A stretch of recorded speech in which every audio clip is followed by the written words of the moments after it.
Hey YouTube family, it's your girl Cindy. Welcome back to my channel.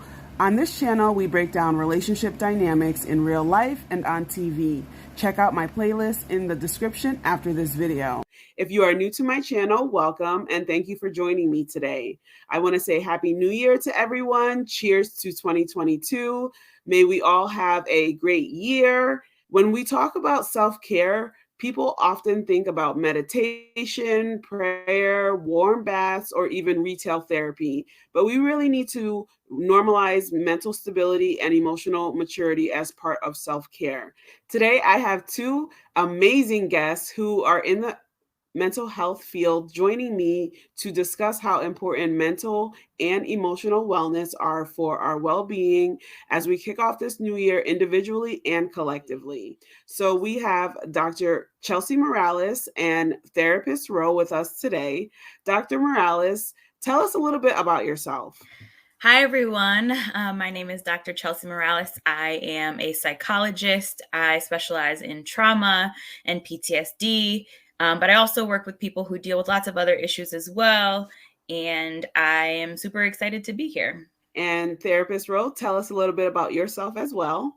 Hi, I am a psychotherapist and I specialize in seeing people with anxiety, trauma, and grief. And I am also excited to be here today. Awesome. Thank you, ladies. As many of you know, I am a mom and children's author, but I also am a certified parental and romantic relationship coach. I specialize in trauma and fostering healthy relationship connections.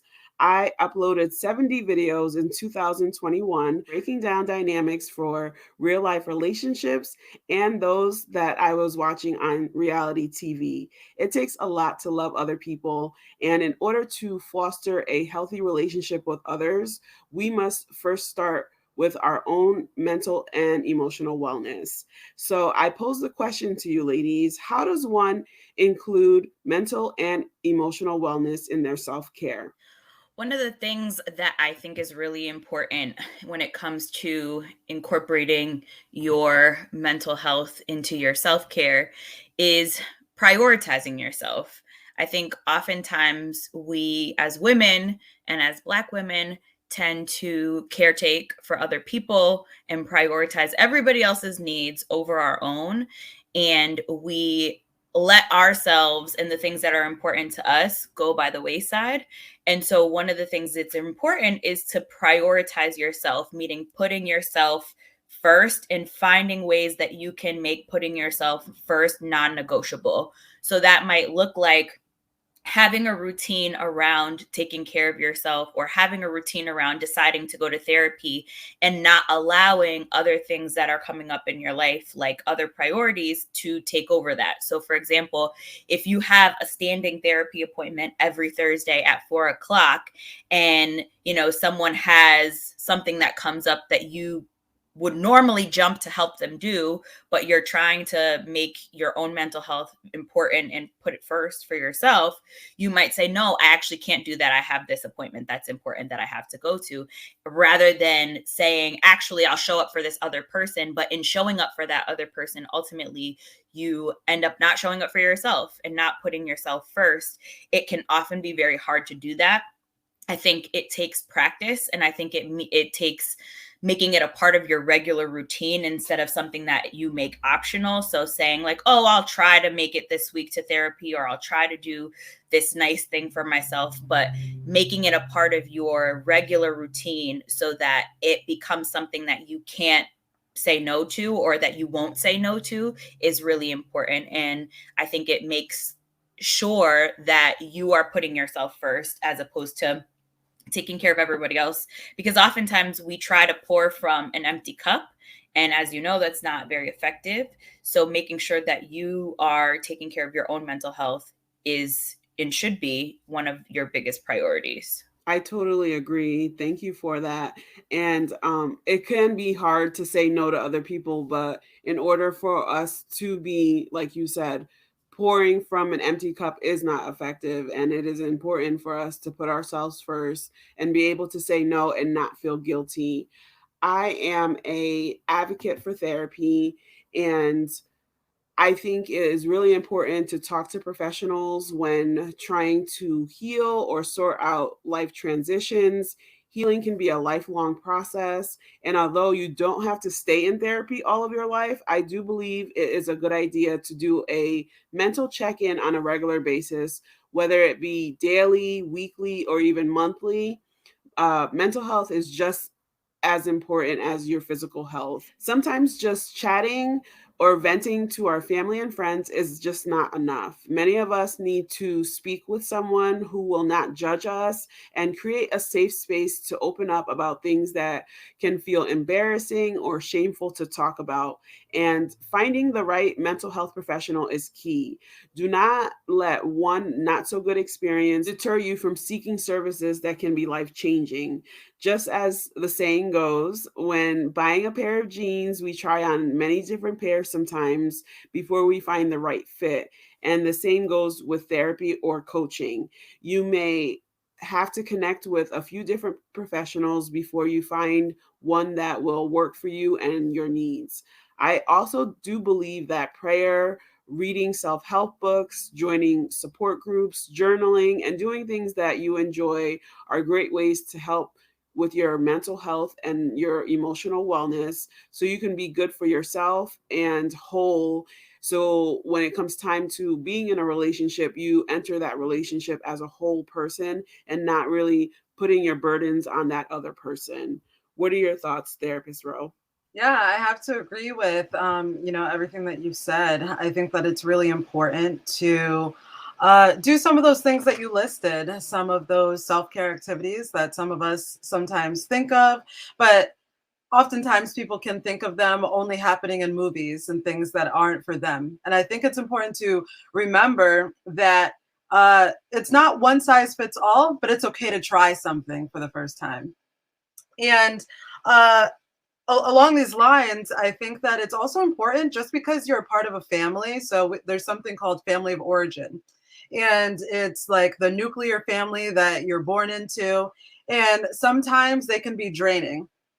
It can be exhausting being around them. And it's okay to maybe take a break from them sometimes, either temporarily, or if you have to make the big decision for it to be permanent. Because as Dr. Morales was saying before, prioritizing yourself. Are you putting them first and diminishing how you feel, your emotions, or are you prioritizing how you feel and saying, okay, I'm not going to deal with this anymore. I'm not okay with, either people treating me like, the way that they're treating you, which can be negatively, or I'm not okay just being around a dysfunctional family. And so I think that it's important to really think about that, factor that into your self-care. So it's not just activities or finding other things to do, but it's also relationships with others. So there's family, there's friendships, there's relationships at work, any type of relationship, because we're one individual in a larger system. So anywhere that you find yourself on a daily basis, that is where you can make some adjustments and really take care of yourself. I completely agree with you. Trying to be in different spaces all at once can be overwhelming, and finding ways to prioritize yourself and removing yourself from toxic situations will definitely help your mental and emotional state. So, Rosalie, I have a question. How do you do that in your work from a family systems perspective? You were kind of talking about identifying toxic family dynamics and helping people figure out like what dynamics do they no longer want to participate in. What does that look like in your work? I have ideas about what it looks like in my work, but I'm curious about what it looks like in your work. Yeah, and so we just kind of go about it from, as I was mentioning before, a family of origin. So, and we do something called a genogram, which is kind of like when you think about when you were in school, if you would do a family tree. And so we would do that together, and we would go back a few generations where you're able to see, okay, this is my parent, this is how they used to behave, this is how I felt, this is the dynamics that I witnessed with my siblings between my parents, or my parents with each other, or grandparents. And we would kind of utilize that so that we can understand generational patterns and trauma that has been passed down to you. Oftentimes in the Black and people of color communities, we often sit with that trauma and never really acknowledge it or say it out loud to other people because it's something that is told to us that we should like diminish or we're just strong people. And I think that it's important to emphasize it and to say it out loud. Oftentimes with my clients, this is the first time that they're ever saying this to anyone. They might have forgotten it. They might have like compartmentalized it and just like shoved it in the back. And they're like, wow, I really did experience this. And I really did feel this way about it, which is often, you know, some sadness inside of there. And something that we have to also recognize is a lot of times people of color are labeled as angry, and particularly Black people are labeled as angry. And that is just like the secondary emotion. And we have to look at it from a primary emotion. So we have to dig a little bit deeper so we can see that anger that's coming out that everyone's scared of is actually sadness. It's loneliness. It's isolation. It's abandonment. And so we have to remember that. And that's where we get to dig deep, especially with my clients. And they're like, wow, I didn't even realize that I felt this way. So I think it's a lot more than just like, oh, you know, they're a tough person to work with, or you labeling yourself as like, yeah, you know, I'm always upset, or I'm always mad, or I'm the tough one, I'm the strong one, because under there is possibly a scared child. And so I think that it's important to really, like I said, emphasize that. And so that's how I deal with it in my work. And so I'm curious to know how you deal with it in your work, Dr. Morales. Sure. So I agree absolutely with everything that you're saying. And I think one of the biggest emotions that comes up for people that is hard to talk about is shame. And so one of the other things that contributes to these things not being talked about for years and years and generations is the shame attached to it. In my work specifically, when it comes to trauma, one of the biggest things that people who've experienced trauma have also experienced is people violating their boundaries. And so as I was talking about like prioritizing yourself earlier, one of the ways that you do that is by creating boundaries and setting boundaries with those around you.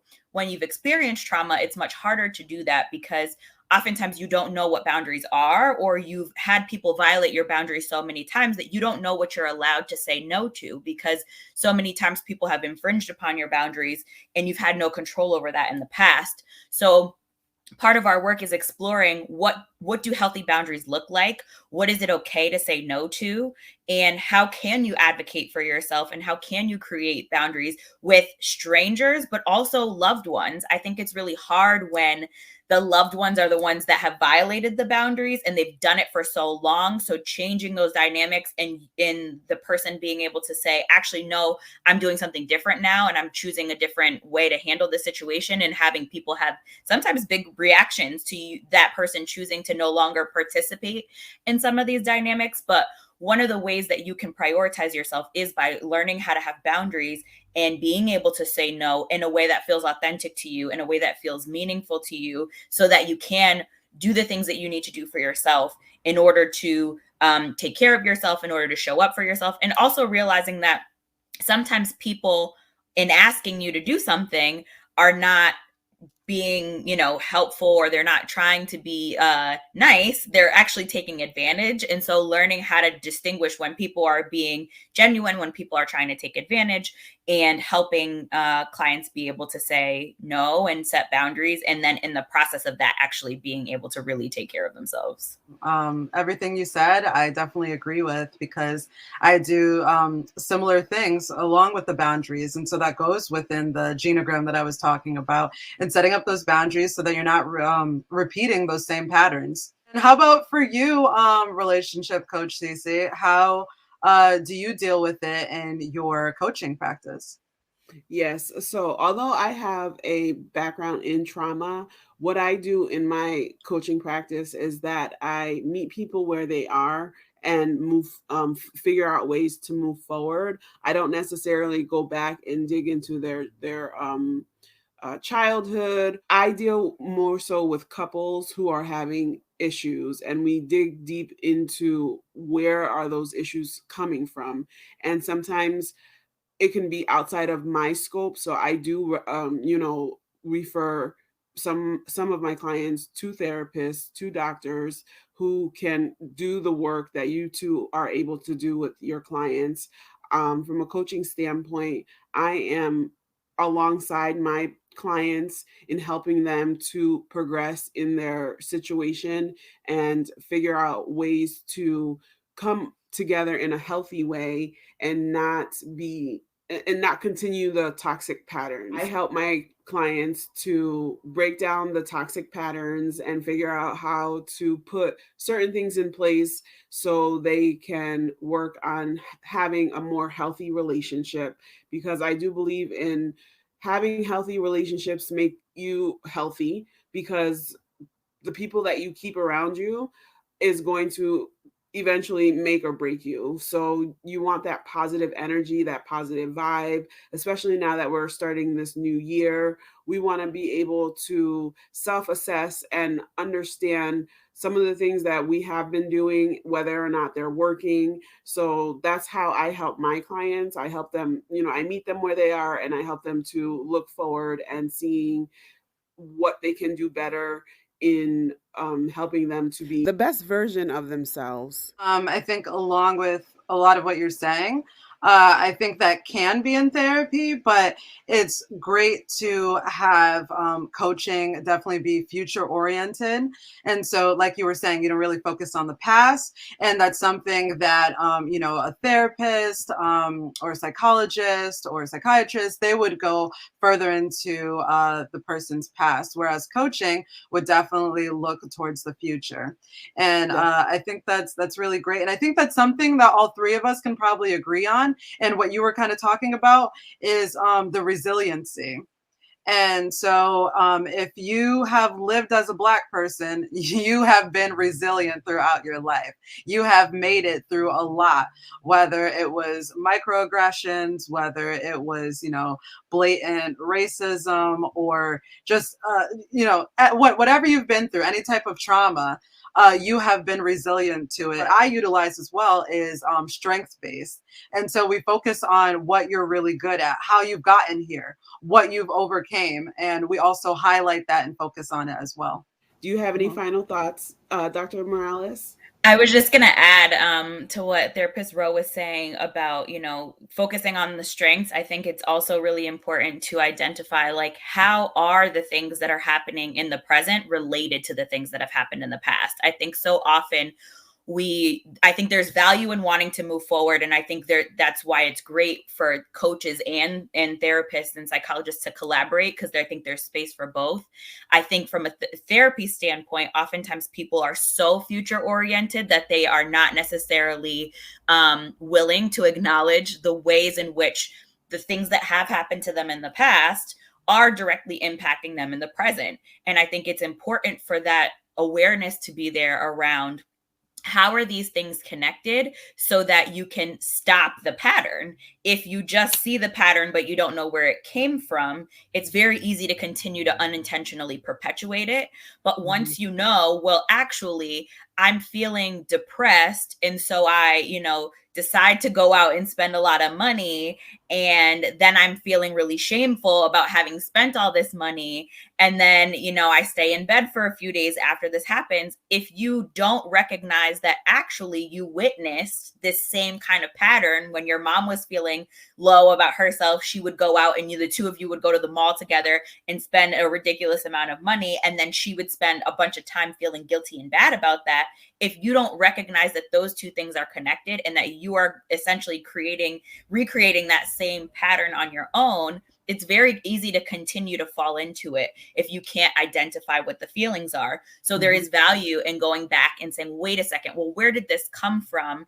And how is it showing up now? So that you can say, okay, when I'm feeling low or when I'm feeling depressed, what can I do as an alternative?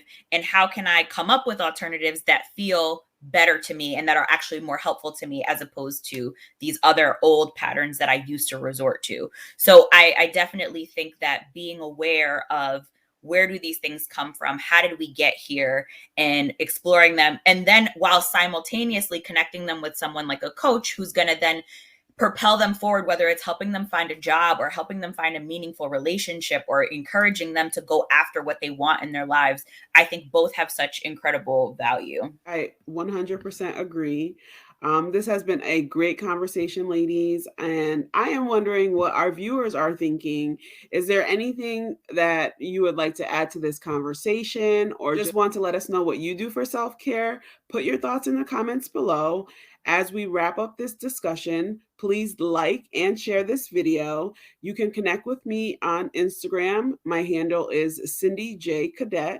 You can also check out my Mommy and Me publishing website at bravekidpressauthor.com to assist your children with social emotional wellness, because it is important to start early and healthy patterns in childhood.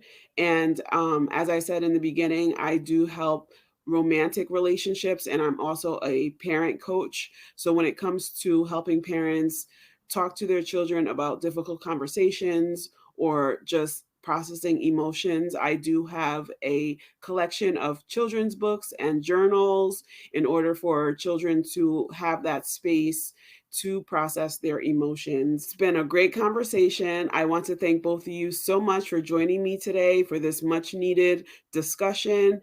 If anyone has any questions for me or suggestions for videos you would like for me to do in 2022, please put them in the comments. I hope this video was helpful. Once again, Happy New Year, and I look forward to seeing you in my next video. Bye for now.